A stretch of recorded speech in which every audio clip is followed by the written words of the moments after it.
enjoy. Get there safely. We're coming to you live from the Town Fair Tire Studios, powered by Town Fair Tire. Nobody beats Town Fair Tire. Nobody. The Ranger head coach in a couple of minutes, a new one, David Quinn, Boston University, and Aaron Boone. You may have heard of him. He's the Yankee manager. The Yankees have an off day, home against the Angels, opening up a homestand tomorrow night. So the Angels in town, they're going to pass Ohtani. He's not going to pitch on Sunday against Tanaka as originally planned. Now, the weather forecast for Sunday is not great either, but that's not the reason. They just said, I guess what he said was that basically they're just giving him a little more rest. But I think there's a method to his madness here. I don't think he wants I don't think he wants him in Yankee Stadium. He might not want him against Tanaka. I'm not sure if that's an issue or not. I really don't know the background of whether that would be an issue or not. Could be. I don't know that. I haven't looked into that. I don't know if there's anything there. I don't know if that's where that steps up or anything from that. But I think what he is, too, he's being careful where I just don't think he wants him at Yankee Stadium where, you can get pounded around pretty good. So I think that might be the bigger issue. All right. The other issue is obviously has captured everybody's attention. And it's not the first time. We've been down this road before, and it's one that has not been in any way rectified. This is kind of like the third bite at the apple for the NFL, and they continue to screw it up. David in Woodcliff Lake, what's up, David? Hey, Mike, how are you today? Good, what's happening? Good. Typically, I like to talk golf or the Knicks, but today I want to talk about this NFL thing. Something resonated me when you had the Giants coach on the other day in a great interview, and he said we have to turn this into a blue-collar environment again. And I think this goes back to everything going on today is that, these blue-collared guys that are converted into white-collar people since they started making money forgot where they came from. And it's very frustrating as a fan to watch these games and all these controversies surrounding these games due to people forgetting just where they came from and where they live, and it's, I just wanted to, say that. Are you talking about, or who are you saying is forgetting, the owners or the players or both? Oh, I think the players. Okay. I think here's what I would say about that. And listen, players come from very diverse backgrounds. They all don't come from the same background. And this has mostly been a minority issue more than a rank and file issue, but not entirely a minority issue. And everybody's background is completely different.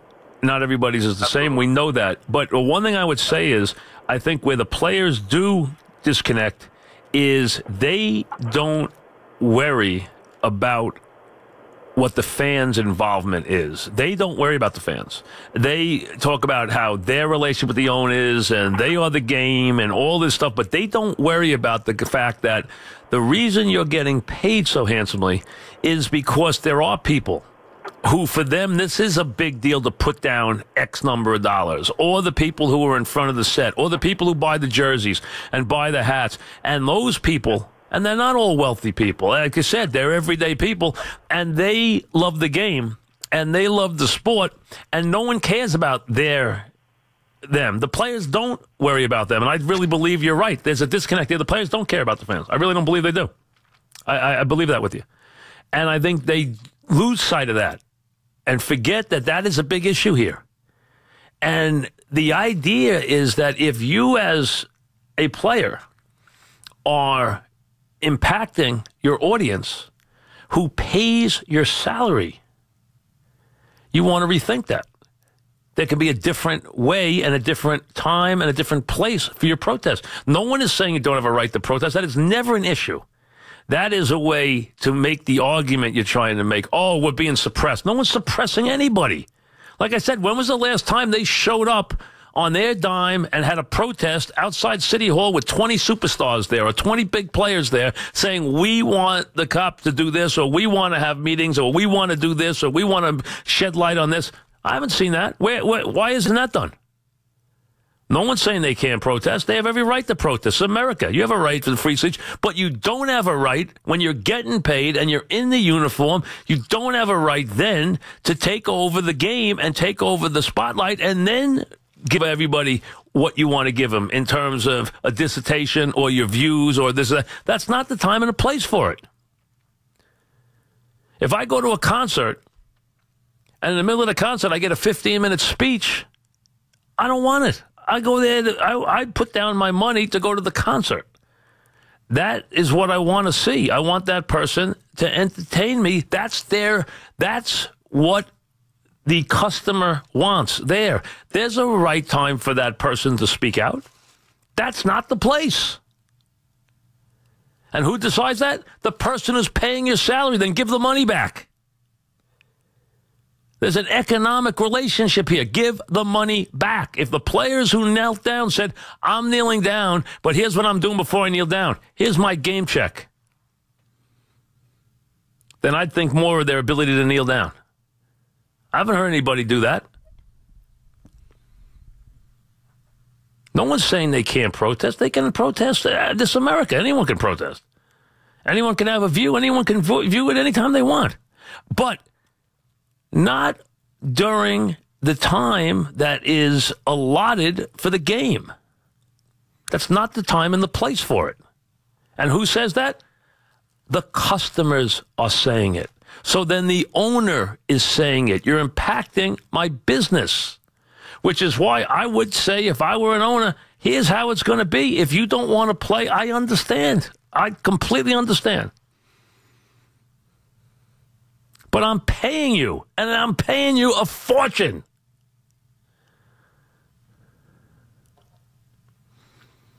Dave in Huntington, what's up, Dave? Hey, Mike, how are you today? Good, what's happening? Thanks for taking my call. So I agree with you 100% about the business model and the NFL and the owners have, it's their game and they can set the rules. What you just said. No, it's your game too, though. It's your game. No, you're the customer. It's your game. I get that, but the NFL has screwed this up from the beginning. The point I really want to make is what bothers me more about this than anything else is how it could have been ended at the beginning. It didn't.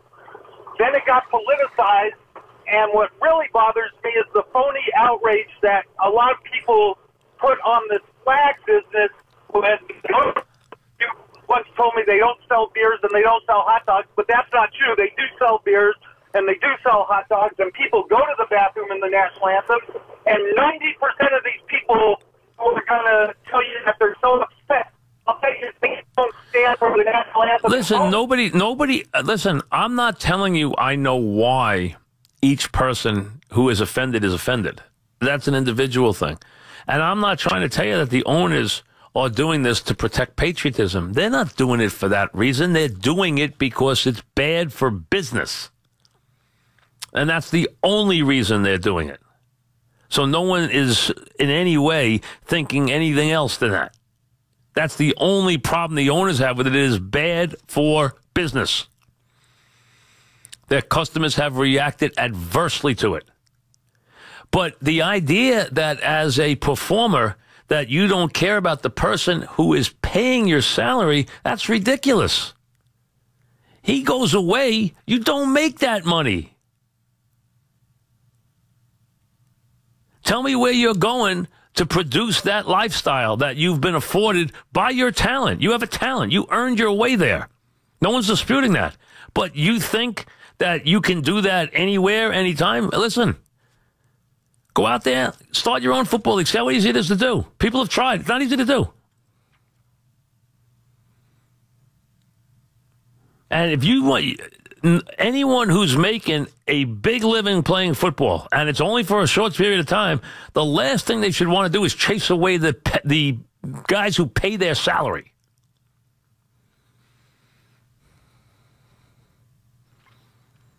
Jim in Kings Park. What's up, Jim? Hey, Mike, how are you? Good. What's happening? Listen, another thing that really bothers the daylights out of me is that you have your EMS, your fire department, your local police department, state workers, military veterans. I'm a veteran myself. Also, veterans that are amputees out there holding that flag during a game, intermission, whatever, and you have players kneeling. I'm wondering what your thought is as they're standing there with pride and honor. A player is kneeling. See, but I don't think... See, well, listen, I'm going to take it from a different standpoint for this reason. I don't believe, Jim, that they are trying, any of those players, I don't believe it is in their head that they are in any way trying to be insulting to anybody in the military or anybody who served or anybody who's carrying that flag or holding that flag. I don't believe for 1 second that's the message they're sending. The message they're sending is one that they want to tell you about them being unhappy with what is happening, which I understand. I have no problem with their message.